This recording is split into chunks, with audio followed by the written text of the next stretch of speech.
Hey, what's up? Um, all right, today I was thinking about the holiday season for a couple of reasons, right?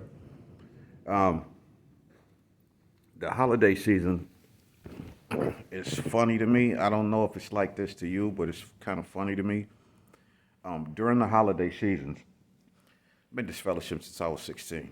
Oh, the holiday season has never bothered me. I never thought about it. But like the last couple of years, to be 100, it's like because I haven't been in a relationship in a couple of years, when the holiday seasons come, I can get kind of, you know, um, and I don't know if you feel like that. But what I wanted to talk about is some things that you can do during the holiday season to alleviate some of these feelings of loneliness or being disconnected. Uh, Funny thing is that my brother recently popped into my life last year. Oh, 2020, he popped into my life and hit me up on Facebook, came down here to see me, and you know, which was strange to me because I haven't seen him in over 30 something years. Oh, what I'm supposed to do now is he wanted me to come down to his house. He stays somewhere by Sacramento in Lincoln, and I wasn't gonna go because it's just awkward to me, you know, to associate with people that I haven't been around in 30 years. And he has children, and I don't know any of them. I don't know my nephews or nieces. I don't know any of them. Oh, it's kind of awkward to me. But I talked to my son about it, and my son said that he wanted to go. So me, my son, and his girlfriend, we're gonna go down there. But what I wanted to talk about is the dynamic of relationships. I need you to understand something. You cannot change the dynamic of a relationship. Now, let me let me tell you what I mean. This is my older brother. All right, he's a year and a half older than me, but the dynamic of our relationship is I am the little brother. That's the dynamic of our relationship, right? So because I am the little brother, the dynamic is not going to switch to him listening to me. That's not the dynamic, right? You can't change the dynamic of a relationship. Oh, when he came down here, and I saw him for the first time after 30 something years, something weird happened. I was mad about things that I didn't know I was still mad about until he showed up. And I found myself in this house cussing this fool out at the top of my lungs over his views on the world. I don't know how the conversation turned towards personal beliefs, beliefs in God, uh, politics, which is really sheep talk, politics and all of this stuff, and how he's gone atheist and all of this. And like, man, and I'm cussing this fool out at the top of my lungs. That's not the right way to handle things. But what happened was that when he started expressing his views, I became upset that he was so simple minded. And I was like, well, how do we come from the same gene pool, bro? And you had a mentality that you have, man. You know, and I got mad because he was trying to push his points, and I was pushing my points, and it just turned into I'm flashing on your ass. You know what I mean? It just and this it wasn't the right way to handle things. But now that I think about it now, it just I have to accept the fact that you can't change the dynamic of a relationship. I know better than this. If somebody wasn't listening to you in the past, they're not going to start listening to you in the future. It doesn't mean you don't say what you have to say. It just means that you got to understand it's not going to be well received if listening to you has not been the dynamic of your relationship, right? And it made me think about an email that I got um, from a subscriber who said that they were trying to change their relationship dynamic with their daughters, that their daughters had become disrespectful, and so the mother was drawing boundaries, and she wanted to rebuild her relationship with her daughters. Well, look at it this way. You cannot change the dynamic of the relationship. If the relationship dynamic was always based on disrespect, it's not going to switch to respect. So what there is a drawing of boundaries, right?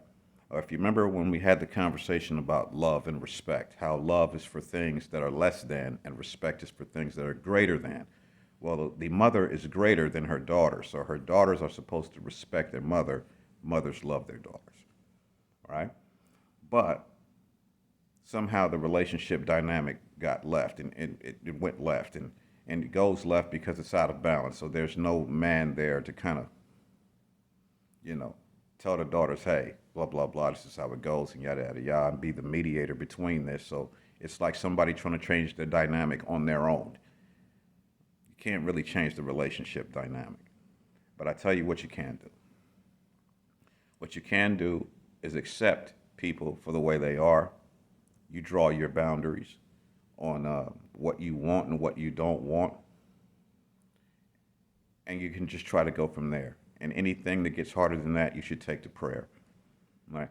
And then you pray for God to change people or to help them to have eyes of understanding and all of that. And whenever you don't know what to do, or there's nothing you can do, always go to God with this. You know what I mean? But as far as relationship dynamics, I need people to understand that. So even when it comes to something as simple as friends, if your friendship with a person has always been a certain way, well, that's the way it's going to continue, even if you don't see them for 15, 20 years. And let's say you do more than them, understand more than them, and achieve more than them, the relationship dynamic will never change. If it was always big him, little you, I don't care if you achieved more than him or did more than him, that relationship dynamic is always going to be big him, little you. That's the relationship dynamic. This is the reason why we outgrow people, right? So let's say with my brother, even though I'm going down there, my brother is older than me, and I think that and he's accomplished more than me, right? He's accomplished more than me, but I've experienced more than him. I understand more than him. And I also have a personal relationship with God, which makes me know more than him. So really, in reality, he's like my little brother. But that's not something that he's going to accept. You understand? That's not something he's going to accept. So I consider this trip an exercise in humility for me to just accept things the way they are and try to not make waves, because that is the relationship dynamic. All right, but I want you to look at it this way. During this holiday season, if you find yourself in the blahs and the doldrums, let me tell you what you can do, men and women. Because we are disconnected from family, holiday seasons can be a little depressing or sad, or give you the blahs or the doldrums. Here's my suggestion to you. The people that you work with, if you like any of them, buy a present. Send them a present. Give them a present or something like that. It'll make you feel better to do something for somebody. Even though I don't believe in holidays and all of that, it doesn't matter what I believe in. Yes, I know these holidays are demonic and have pagan origin. Yes, I know all of that. But like for my son's Christmas present, we redid his living room and his apartment. So we changed everything, and that was my Christmas present to him. Even though I know these holidays have pagan origin and they're demonic, and even the Christmas tree is the tree of the fruit of knowledge and good and bad. The ornaments are the fruit. There's the star of Satan at the top. I get it. But because we live in American society, we did this all for his woman, for his girlfriend. We did it for her because my son knows these things too. But he decided that he would go ahead and do some things for his woman, right? Which is not a bad thing. It's a good thing, and I support that 100%. So that's what we did. So even though these holidays have pagan origin, I don't get caught up in that so much because it's American tradition. So you buy somebody a present or you buy somebody a gift, be it a coworker, a friend, an ex, or whatever, and you go ahead and you give it to them or you send it to them in the mail, and then you start having correspondence with people. I don't want you to be where you don't know anybody, you don't talk to anybody, and just don't turn into that. Even though it's real tempting to turn into that, don't turn into that.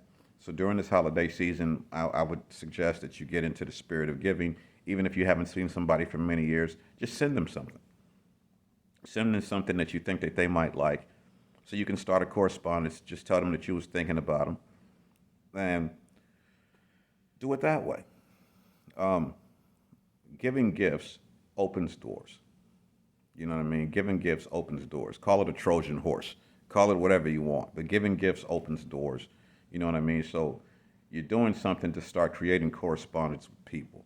I don't want you to be by yourself at all times, because during the holidays, it can get a little down. It didn't bother me for the longest, but I swear to God, over the last couple of years, because I haven't been in a relationship, during the holiday seasons, the families are all together and stuff like that, I just start getting, all right. So even though me going down here to see my brother is awkward, well, I'm doing it for more than one reason. I'm doing it because not only do I not have family, but that also means that my son doesn't have a family. And I don't want my son living my life. This has been hard. Yes, I did it and I'm still doing it. And of course, I still got things I'm overcoming and all kinds of stuff that I'm trying to get over. But I wouldn't wish this disconnected life on anybody. So if my son has an opportunity to have cousins and uncles and nieces and nephews, no, they don't need to be perfect and all of that. But I just want him to have some kind of connection, because one day I won't be here. One day I'll be dead and gone, whenever that is. And whenever that is, I do not want me to be the only person that my son had. I want him to have cousins and nieces and nephews and people that he can connect with on his own level.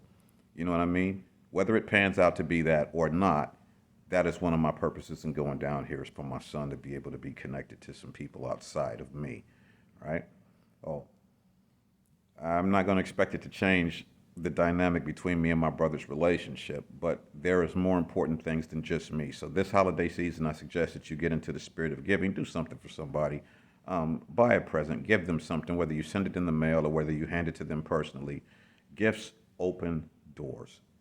And if you don't give anybody anything, it's hard for you to start creating the basis of a friendship based on nothing, right?